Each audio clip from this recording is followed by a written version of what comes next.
Hello and welcome back to Perspectives, our daily show in which we bring you a daily dose of news and views covering the topics that we hope are relevant to you, our audience. And as always, joining me for Perspectives is our very own correspondent in Canada for Satellite TV News, James Cousineau. Good morning, James. Good morning. Welcome everyone to the show. We hope you're enjoying it. We've seen all of your great feedback on the site and on the videos. So let's hope that we can just keep spreading the word and get more people to join us here. Indeed, and as always, together we'll be bringing you our perspectives on the daily news affecting the Sikh community across the world. And in today's show, as always, we'll be responding to a few comments that were received on the channel, and finally we'll be continuing our day-to-day look back 40 years ago to the terrible events of 1984. So sit back, relax, and to kick us off once again, James, what story have you picked to start us off today with? Well, an interesting story that came out was the threatening and obviously a fake bomb threat or a hoax on an Air Canada flight coming out of Delhi to Toronto. Now, what's interesting about this is that this 13-year-old boy that was arrested and did it probably is not even aware of Air India in 1985. I'm going to go through the story here. And as I said, he just seemed to think it was a funny prank, and states here, and I quote the article, a 13-year-old boy was detained for allegedly sending a false bomb threat email to the Delhi airport regarding a Toronto-bound Air Canada flight. The police informed on Tuesday, June 11th, the motive behind that act, as stated by the authorities, was just for fun, to test whether it could be traced back to him or not. Following his detention, he was presented before the Juvenile Justice Board. On June the 4th, a PCR call was received at 11:25 p.m. regarding a bomb threat email for flight number AC043, scheduled from Delhi to Toronto. So you see the two different dates there when it was actually, the arrest was made, but when the incident had happened. And this was at the IGI Airport Police Station. Deputy Commissioner of Police at the IGI Airport, Usha Ragnani, is the person that was quoted there. The hoax bomb threat at the Delhi airport, it states further that subsequently the Delhi airport was placed on a high alert and emergency protocols were activated, ensuring passenger safety. However, a thorough investigation determined the threat to be a hoax. Guidelines and protocols, as per the SOP, were properly followed to ensure the safety and security of passengers. After a thorough search of the flight, the threat email was found to be a hoax. An FIR was filed based on the complaint from Air Canada. The investigation revealed that an email address used for the hoax was created shortly before the incident and deleted afterwards.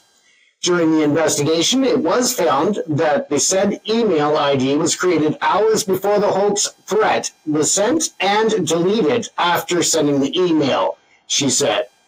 Tracking the origins of the email, that led the police to Meerut, Uttar Pradesh, where a perpetrator, which as I stated earlier was a 13-year-old, and that's where he was identified.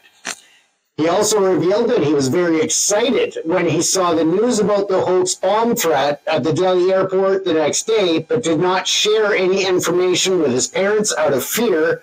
And let me tell you, when I was a kid, if I was 13 years old and did something like that, I sure as heck wouldn't have been running to my parents to admit it either. So I can understand that being a 13-year-old, but I don't think that he fully understood the ramifications coming up on the 39th anniversary of the Air India bombing that, of course, originated in Canada. Yeah, God, a prank with very serious implications. And of course, as you referred to there, James, the Air India incident 39 years ago was a very sensitive subject amongst the Sikh community because, of course, it was blamed on Sikh dissidents after the 1984 events, the genocide. And of course that event in itself was very contentious because as many in the community still believe that was a false flag operation by Indian intelligence, essentially to pin the blame on Sikh militants, as they claimed at the time. all sorts of pointers in all sorts of directions, pointing to the Indian intelligence services behind it, pointers to saying the Canadian intelligence services, the CSIS, knew a lot more than they've let on about this. And it's one of those stories that's never really been fully resolved. And we certainly intend to have some podcasts in the future looking into this in more detail. But yeah, a prank delving into very sensitive territory, James.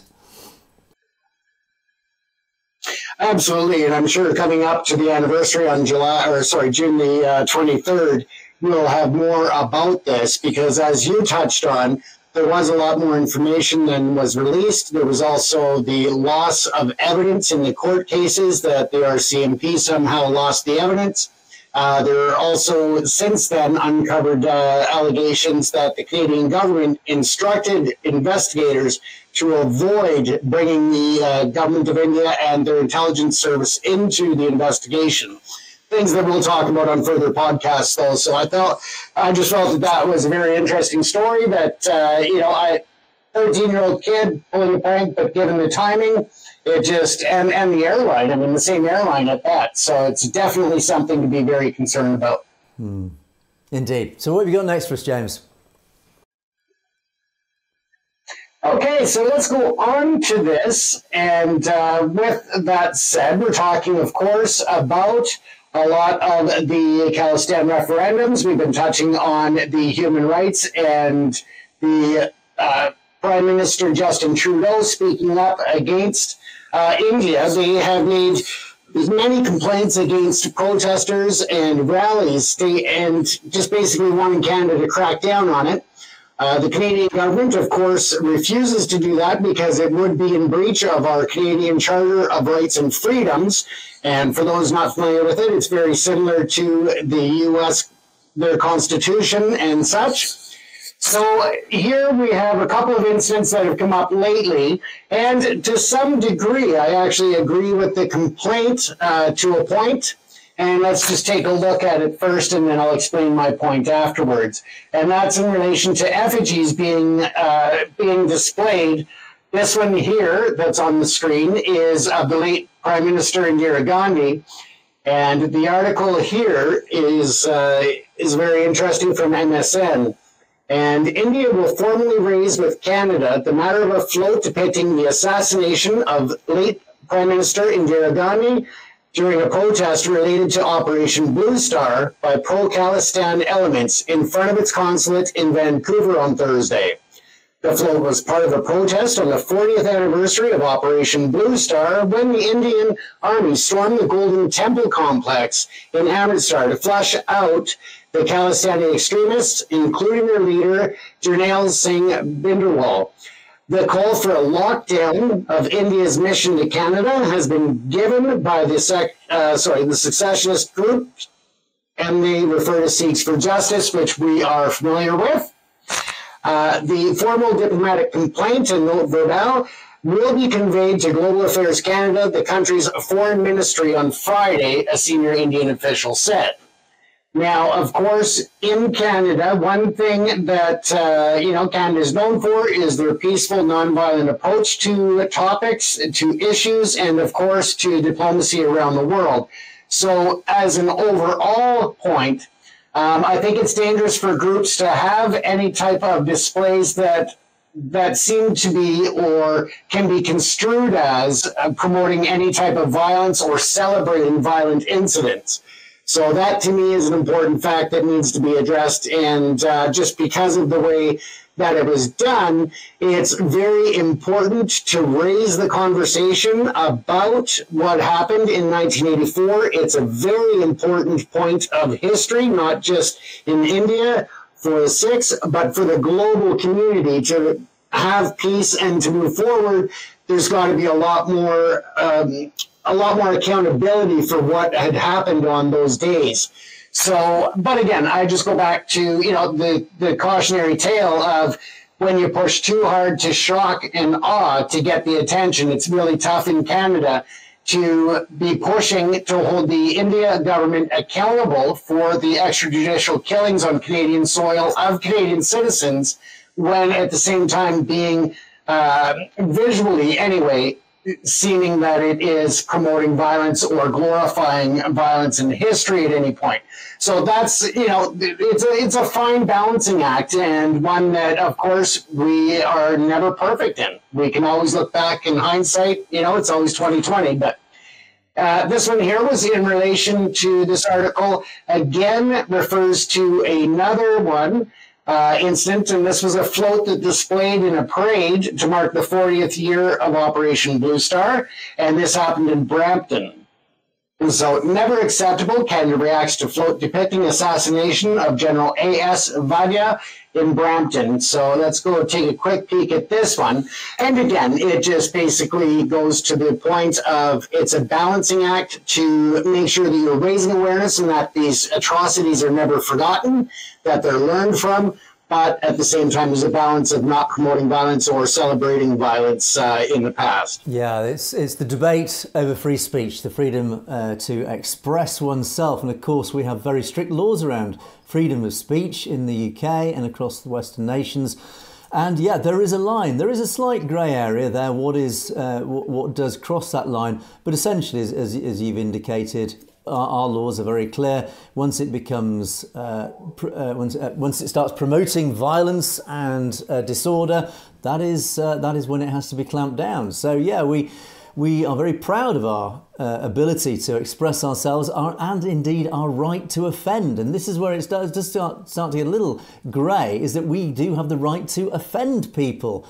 But when that offence then starts promoting violence against any other targets, that's when the law is broken. But those laws are quite clear. And that is something that certainly we see across social media, particularly from India. They don't understand this ability that we have in the West to express ourselves freely. And it may be completely politically offensive to you, but we have the right to express that. So anyway, let's move on, James. I'll start with some of my stories. There you go. And there's laws to protect the freedom of expression, but they are slightly changing in Canada soon in relation to the protection of speech when it comes to violence and celebrating or inciting violence. So we'll see how that plays out, but I don't think that will have any effect on this particular issue whatsoever. So, indeed. Right. Okay. So I'm going to start. What have you got for us, Angus? Yep. So I'm going to share a video now, and this is an interesting video. This is a recent subcommittee, the Appropriations Subcommittee in the US. This has really revealed some very interesting things. This is the FBI Director, Christopher Wray, being questioned by Senator Jeff Merkley.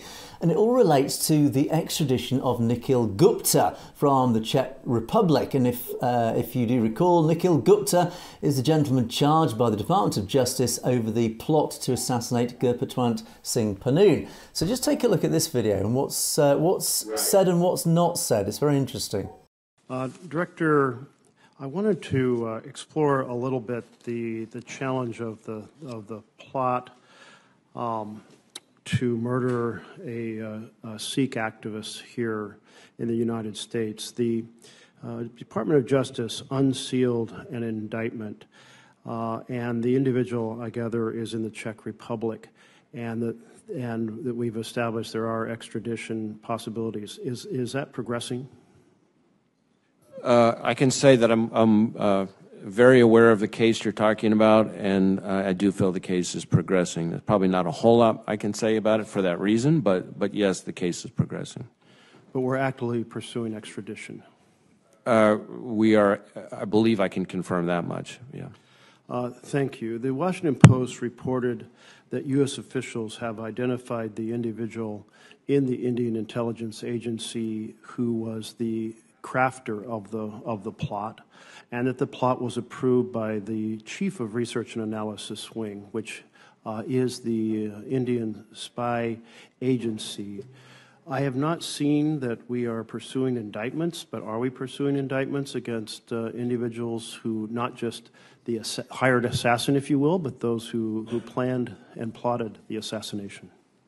So that's a question that I can't answer here. What I can tell you, just because it's a very ongoing investigation, and what I will tell you is that we feel quite strongly, as I think you do, that individuals cannot attempt to conduct lethal plotting in the United States, even if they feel strongly that somebody is somebody they view as a bad actor. That's not a recourse that they have available to them to engage in lethal plotting. I raised this particular case because I've previously raised and really tried to put a spotlight on the growing problem of transnational repression. Yeah, this is a big story, actually, even though it doesn't appear much was said. In fact, an awful lot was said by essentially what was left out. And here, Christopher Wray, the FBI director, has basically said, yes, the investigation is ongoing. As he describes it, is very ongoing. And just by that implication, it means they're digging an awful lot of interesting information out that he cannot reveal just yet. But what is particularly interesting about this is that we all know that Nikhil Gupta, this is the gentleman in the Czech Republic who's been charged, indicted by the US Department of Justice. But it's very well known, it's widely known and widely believed, as released by the Washington Post, that he was reporting into somebody very senior in the Indian Intelligence Service, the RAW. And that person has been named in the indictment as CC1, but has actually specifically been named as Vikram Yadav. Now, Vikram Yadav, as the implication here is from the FBI director, is that potentially he himself could be indicted by the US, which means, will the US have the courage to demand that India extradite Vikram Yadav to face justice in the US? That is huge. A senior intelligence officer in India. I can't believe for 1 minute India would let that happen. But if the US has got the courage at least to raise it, this really moves that bar a long, long way forward in terms of achieving justice for what India's been going on. And of course, Vikram Yadav, CC1, reported directly into the RAW chief at the time, Samant Goel, a very senior gentleman. And Samant Goel was very close indeed to Ajit Doval, the Indian National Security Advisor. Ajit Doval himself, the right-hand man of Narendra Modi. Basically this chain of command up from the hired assassin Nikhil Gupta to Vikram Yadav, CC1, up to Samant Goel, the RAW chief, and then in turn to Ajit Doval and Narendra Modi.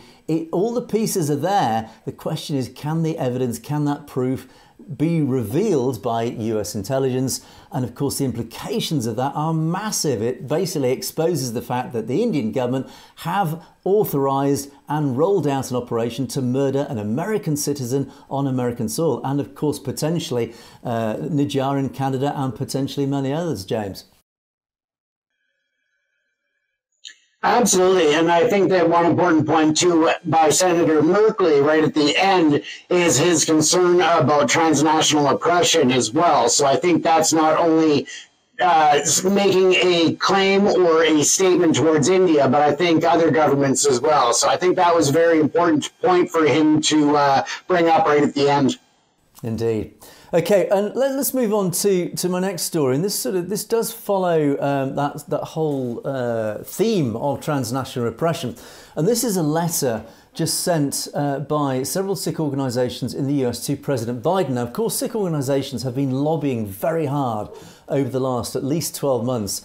The American government and, of course, cross-party committees have actually been formed containing cross-party senators in the US to push forward for legislation to both uncover transnational repression and to push it back, but also to provide protection to the Sikh community in the US. Now, this letter here is signed by, let me just move forward to the end, and it's been signed by the acting president of the American Gurdwara Prabandhak Committee. This represents all the Gurdwaras across the United States.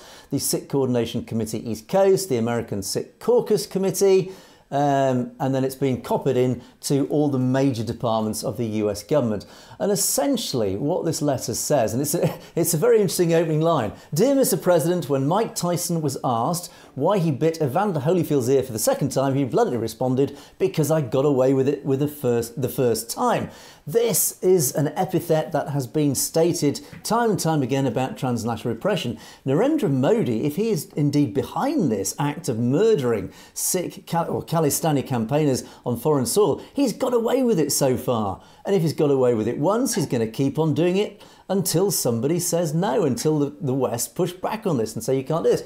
And the reason that this plot, including Gurpratwant Singh Pannoon as a potential target, that has already captured Hardeep Singh Nijjar in Canada, that potentially murdered a gentleman in Birmingham, UK, Avtar Singh Kandar, and potentially many others, we know in Pakistan as well. Many murders have been linked to this operation of killing Khalistani campaigners, and they keep getting away with it. So the US is now being pushed by the Sikh community. You've got to stop it, because if you don't stop it, it will just keep on happening until pushback is achieved. Now, they've made a few demands here, 4 main demands: ensure that all individuals responsible for authorising and perpetrating this murder for hire plot, including RAW, and it does specifically name Ajit Doval, who I've referred to already, they must face justice in the United States. Now, the question is, does the US government have the courage to demand that these individuals do face justice in the US? Time will tell. Second point, support the expeditious passage of all pending transnational repression legislation. I've referred to that, which is, of course, is being pushed by a cross-party committee. And we request that you seek and publicly share advisory opinions from the government, all the various government departments, about what is actually happening to safeguard the Sikh community in the US. And finally, of course, to give prominence to Sikh Americans and highlighting the fact that this year is the 40th anniversary of the Sikh genocide. And of course, the attack on the Golden Temple. So yeah, James, it's there's a lot happening at very high levels in both the US and Canadian governments to support the Sikh community. Right, and that's important, because it really, with the lack of a landslide victory, it puts a lot more pressure on Modi and his government to start respecting the opinions of the people, because it shows that the way they've been operating has lost them a lot of support. Right, so those were my 2 stories. Now, for our next segment, as always, we'll just take a quick look at some of the comments that were received. And I wanted just to raise this comment, because it's very relevant actually to what we've just been talking about. This again refers to this thwarted plot that potentially was a mass killing in Canada last November, when this gentleman Amandeep Singh was arrested before the Khalistani wedding. And Truth Seeker, I love that name, Truth Seeker, has made this comment: US and Canada are being too polite or simply gullible, asking India for help in solving murders they're committing. Yeah, this is a really spot on point, because it comes back to what we've just been talking about. The US and Canadian governments have both said to India, right, we want you to investigate what went on here.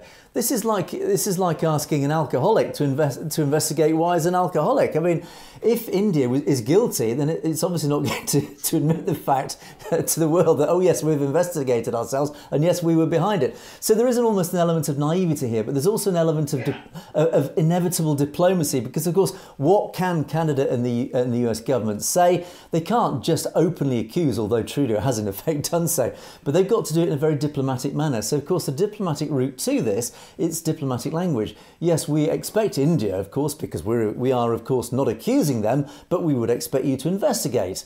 But all the while, US and Canadian intelligence services probably know what is going on, and they are doing their own investigations. But yes, unfortunately, as this comment states, from the public face, it does seem ridiculous that we know the guilty, they know the guilty, and we're asking them to investigate themselves. Absolutely, and like you said, Angus, the diplomacy of it, to be able to publicly acknowledge that they've invited India to be involved in the investigation, that they presented some evidence, because I doubt that the RCMP or CSIS or anybody else has shown all of their cards. They very rarely ever do release any information during an investigation, so you know, it's important to keep that in mind, that they have to at least give the semblance of cooperation and opportunity to defend themselves when they're even when there is no defense for what they've done. Indeed. Right, well, let's move it on. So we did the story about the elections in the election results in the Punjab, which had that fabulous result for pro-Khalistani campaigners.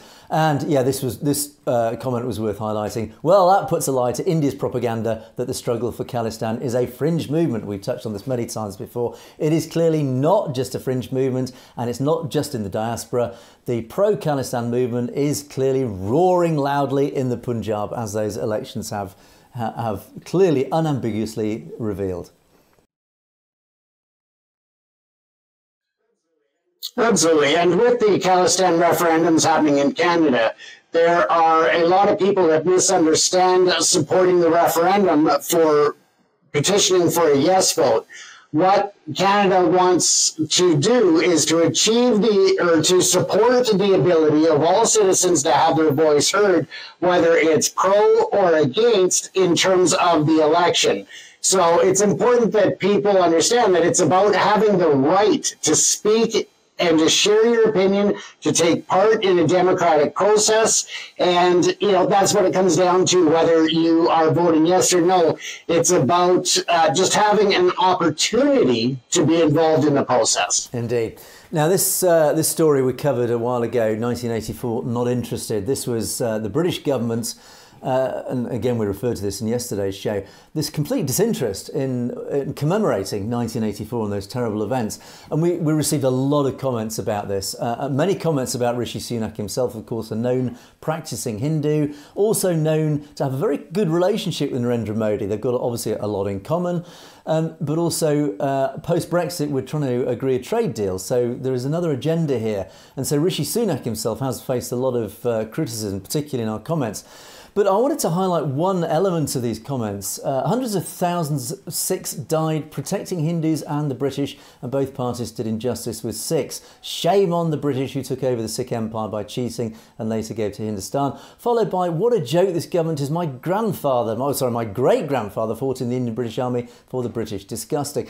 These are really pertinent points, and this, as a British person, this is actually very upsetting, because the Sikh community have contributed an awful amount to the British Empire, and of course to Great Britain as a country. Even in recent years, they served in the British Army with great distinction.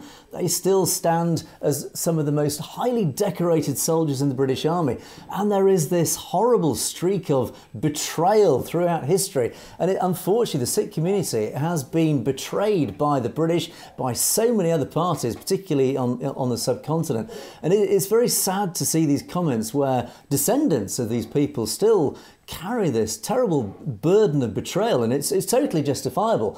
And I think we have a responsibility now, certainly in the UK and in Great Britain, to do something about this, to highlight, okay, this injustice has been done. It's not done by our generation, it's done by our ancestors, but we have a responsibility to actually change things, certainly acknowledge what's happened, but also, okay, what can we do to rectify this situation? And in my opinion, it's very clear that our main rectification for all of what the British did back in those days of empire is, why not give the Sikh community their own homeland, Khalistan, again? It's a very clear-cut argument for me. Wouldn't you agree, James? I absolutely do, and I've actually done videos in the past in relation to the Canadian Sikh war heroes who have fought with and as members of the Royal Canadian Army, the Royal Canadian Air Force, and so forth. So it's very important for people to understand and appreciate the heroics that they have displayed individually and as the Sikh community to protect our nation, even going back as far as when we were a part of the British Empire. So it's a very important point and a very legitimate point. The final comment here, it does refer to the same betrayal reference, but it does say, why would the British government do that when Thatcher government was involved? Yeah, and this comes back to, again, what we talked about yesterday. What did the Thatcher government say to India? What advice was given to India during 1984? We will probably, well, I say we will never know. We are fighting very hard, and the Sikh community is lobbying very hard to find out just what happened in 1984 between our respective governments. Right, so for our final segment, as always, we're doing our day by day look back to those terrible events of 1984. And today, Once again, referencing and crediting the National Sikh Youth Federation. We're going to take a look at June the 4th, 1984, when things really started kicking off. And once again, the narration comes from the Sikh Youth Federation's website. So all credit to them. So the 4th of June 1984 was seemingly deliberately chosen by the army for an attack on the Ahmadiyya Sahib because for the 3rd of June Holy Festival commemorating the Shahidi or martyrdom of the 5th Guru, a large number of pilgrims' families had gathered, estimated at over 10,000 in number, and as a result many of them were needlessly killed in the army action. Now, an eyewitness account is given as follows by Devinder Singh Dugal, who was in charge of the Sikh Reference Library located inside the Golden Temple complex at that time. And Dugal is an acknowledged authority on Sikh history, and his recollections are vivid, almost photographic. Now, his eyewitness statement stated at about 4 a.m. in the early hours of the morning of June the 4th, the regular army attack on the temple started with a 25-pounder which fell in the ramparts of the Diori to the left of the Akal Takht Sahib was such a thunder that for a few moments I thought that the whole complex had collapsed. Thereafter, every second, the ferocity of firing increased. Apart from heavy firing from light and medium machine guns, high-caliber guns, the army troops also fired mortar shells and poisonous gas canisters inside the Akal Takht and other buildings in the complex. Meanwhile, according to Dugal, the helicopter hovered above and continued to fire from above. Some of these helicopters also guided the firing squads of the army by making circles of light around the targets. Immediately after these circles, the cannonballs would land, causing havoc. We saw a large number of boys blown to pieces. A source for this narration was the Citizens for Democracy Report to the Nation, Oppression in the Punjab, and that was published in Bombay in 1985. Now, this report was made by an investigation team led by Justice Tarkund, who was a prominent Indian lawyer and civil rights activist, and of course a distinguished judge. Now, a day after this publication, it was banned and it was confiscated, and the authors were arrested and charged with sedition. That's incitement of rebellion against the government. So the assault proper, it's begun and the people are dying in large numbers. And what is clear from this eyewitness account is that the firing was both indiscriminate, but it was also deliberate, guided by spotlights from helicopters onto the targets. And those targets, of course, were innocent men, women and children, simple pilgrims. And interesting that the report detailing the eyewitness account was buried and the authors charged with sedition. And what does that tell you? What does that tell you about the government at that time? It's I use this word every single day when I read these out. It's appalling, it's outrageous, it's just shocking, James. It really is. It is, Angus, and when I covered the war in Ukraine a couple of years ago, just after it started, I was over in Ukraine and covered it on the front lines. The atrocities and the sheer magnitude of destruction of lives, of spirits, it's just unfathomable. So I cannot even imagine what the pilgrims were going through as they were at the Golden Temple at that time, completely innocent women and children who lost their lives in just chaos. Yeah, appalling, appalling. But as time moves on, we must wrap it up there, and we'll call that a day. But you have been watching Perspectives, and we do hope, as always, you enjoyed the show. But as I always say at the end of every show, please do feel free to drop us a message either below or into our email. That's message@satelagetv.com on any news items that you picked up that you think we should be covering. And we will, of course, be covering emails that we have received recently in shows over the coming days. So if you'd like to be featured, then you know where to send your message. But in the meantime, thanks for watching Perspectives. It's goodbye from me, and it's goodbye from James. Have a great day, everyone. And thanks for watching Perspectives. We will see you next time.